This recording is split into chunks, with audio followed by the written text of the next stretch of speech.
When you're being abstinent, I think it's another one of those things of just like truly falling in love with Christ and being able to, and it helps you love yourself even more because you're not carrying around all this regret, or you're not carrying around the baggage that people gave you from when you had sex with them or when you gave them any part of yourself. You're not carrying all that around. You're actually able to really love yourself, and then you have enough self to give somebody else and share with someone else in marriage. So I think it prepares you.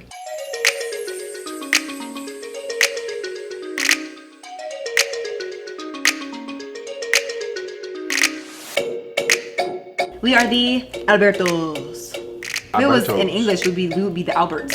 The Alberts. It's not as cute as Alberto. We're the Alberts. We're the Alberts. We're happy and we're singing and we're the Alberts. Give me a high. Okay, you almost. And then we gotta go. We're the Albertos. The Alberto's, son. What? My name is Moises. And I'm from Honduras. And I'm Jessica, and I'm from Charlotte, North Carolina. And we've been married for a year. Almost a year. Almost a year.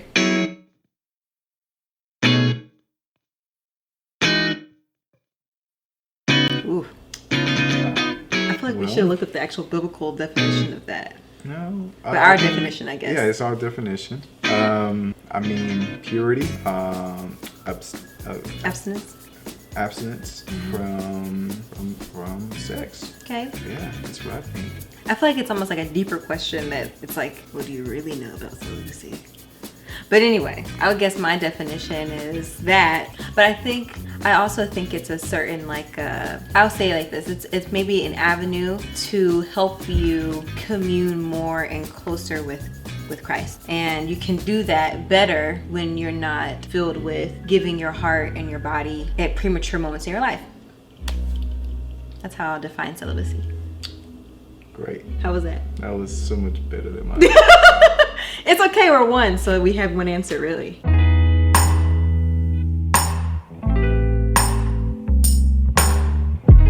I chose to be celibate because one, I really wanted to have a chance to build a friendship first, removing the temptation of having sex. It kind of helps you learn the person for who they are and appreciate the person a lot more, and go a lot deeper than if you allow sex to come in the picture too early. I think what happens is if we have sex too early and if this person really is not the person you want to spend the rest of your life with, the breaking up part is really painful because you guys have now connected spiritually by having sex. So you guys are connected permanently for life, whether you guys break up or not.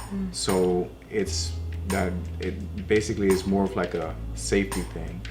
Like, I don't want to hurt you, nor do I want to hurt myself by bringing that into the picture. For me, it wasn't necessarily celibacy, as I lost my virginity the night we got married. But I had, as a teenager through college, you have opportunities. A lot of, honestly, what kept me from going there with guys was I never felt ready. Honestly, I felt like if I were to have sex with them, I would be forcing myself. And it wasn't that I didn't feel anything, or I wasn't attracted to them. It just felt like my body's like, yeah, all right. And my mind is like, no. And my heart's like, please, no. And my spirit is like, girl, no. It's like all these things shouting no, and I mean, it just felt wrong as ever. I felt like I was honestly afraid of regretting it for a long period of time. I had a guy that I probably would say I was in love with for many years. I told you about him. He told me I was the one. We were talking off and on between high school and college, and he told me finally, how did I not know it was you, all this time? And then I tell him, so this is after college, and I tell him, I've actually now decided I want to wait till I'm married, truly. And haven't really heard from him since.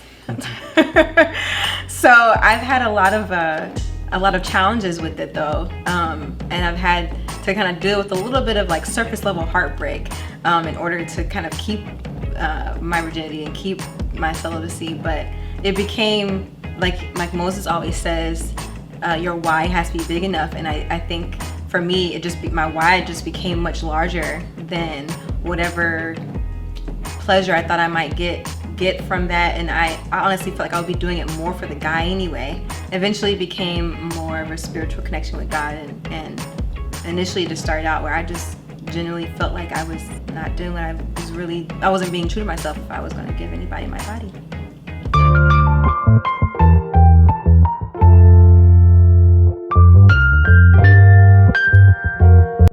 Yeah, I was celibate, How long were you celibate before us? Oh man, Before we met?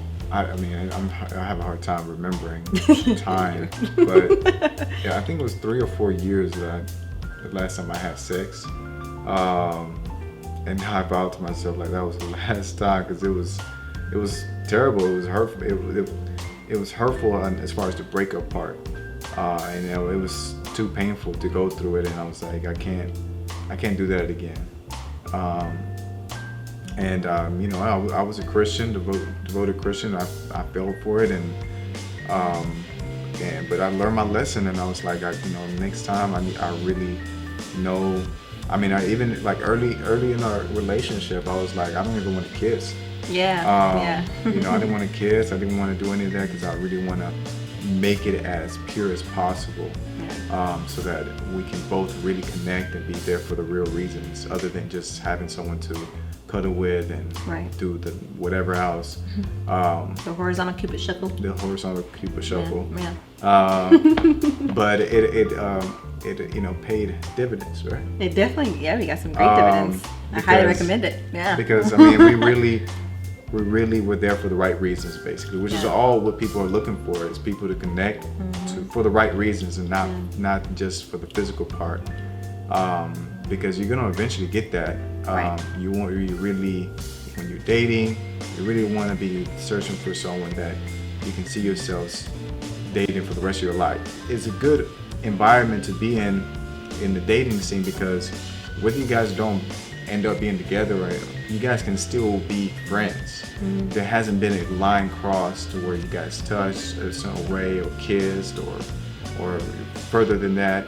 And now you guys, it's a little awkward now, but if you guys keep those things out of the time of you dating, and build that friendship, then there's still a chance to go back. If it doesn't work out to be a long-term thing, you guys can go back and being friends, and just like it was before.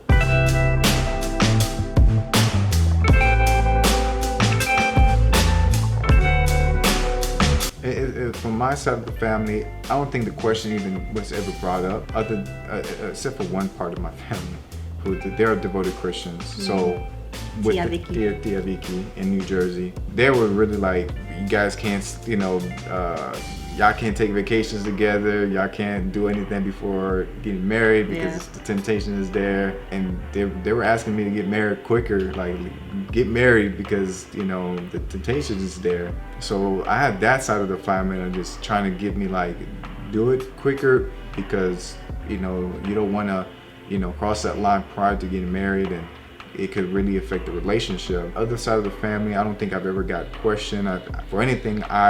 Compared to all my brothers, I kind of set the standard of trying to abstain from sex, because now they have kids, and they're not with the mother of the child, so it could have benefited them as well, from abstaining. And so I had a mixture. I had some that really didn't care necessarily, and then I had some that really wanted me to abstain, and I had some support there. I think with my family, they already knew how I was, prior to our relationship. I think with them, I think they've always been a bit more, make sure you're with a guy who appreciates it.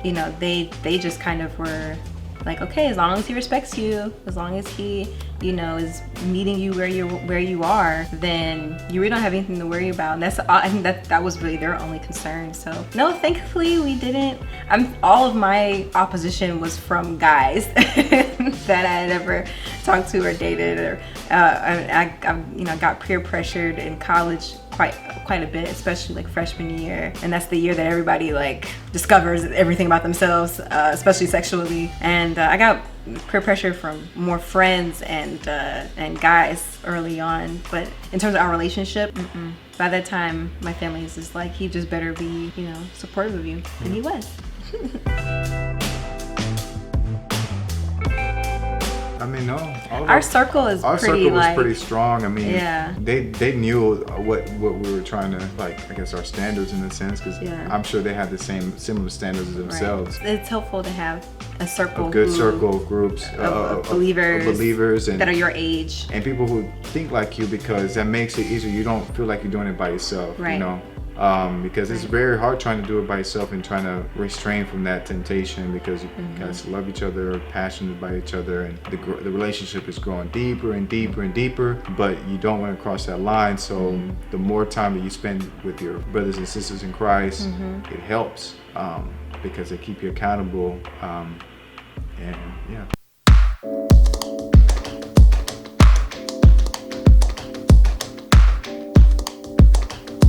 So some of my triggers, I know that physical touch is one of my love languages. So anything with, if you touch me, it can be a trigger. And because I started to like have feelings for him, just him holding me for a long period of time, kind of was a trigger. But when we were spending alone time together, and with cuddle and stuff, honestly, that pretty much was a trigger. Okay, I think. Yep. That's really, it didn't take very much. You didn't have to do anything very particular. Yep, I say the same thing. Just being alone with her was a trigger itself. It didn't take much, because I like, you know, eventually loved her. I love her. I still love you. I don't know what I'm saying there. I know what you mean. You know, when we first started dating, yeah, you really I liked like me. you, and then I love you, and you know, obviously anybody who's in love wants to go that route. We had for a long time, we weren't able to overcome it. We never had sex, but we weren't perfect in a sense. By the time we we eventually got a good game plan where we were actually, you know, good for several months, where we didn't do anything. And I think the way we overcame it was when we ever got any close to being passionate to a point where we were about to do something we didn't want to do, I would tickle her. Yeah. Yep. It sounds so corny. It sounds so corny, but it works. But tickling's not a turn on. She hates her tickling. I don't like being tickled. And I love tickling. And I knew that as soon as I start tickling, the whole mood would change. And it's true. It worked. It's kind of like Kevin Hart. He used to, like, he had a joke where it was like, he would say pineapples. Pineapples. I don't want to do. Pineapples! I want to go home. I want to go home! When there was that was our thing. It was like, you know what? That was our pineapples. It just tickle me, and I'm like, well, no, it's over. Yep, and it would literally change the whole mood. We would go back to what we were doing, and it ended on a good note too. Because it wasn't like he was like, no, don't touch me. You know.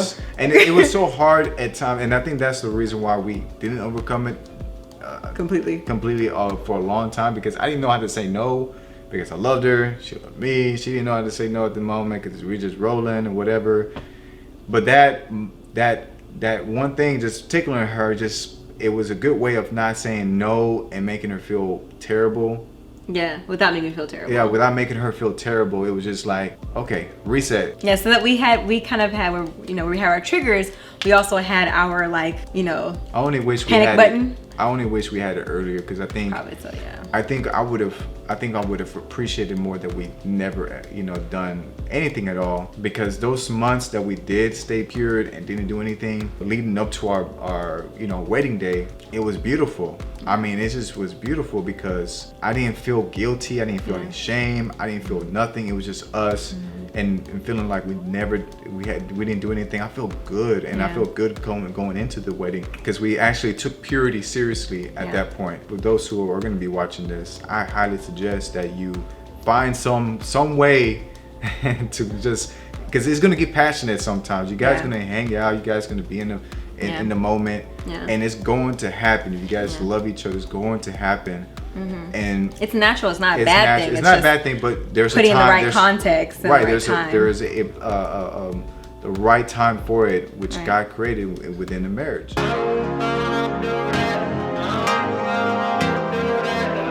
So first things first, there is no such thing as bad sex. I agree. God created sex, so it's good. I didn't want to kiss. I really was saying I didn't want to kiss until we get married. And we just get like this, anything but kiss. You Thanks, kiss me babe. right here on the. After a while, it's the very corner of my lip. You know, we tried really hard. We put forth a fantastic effort.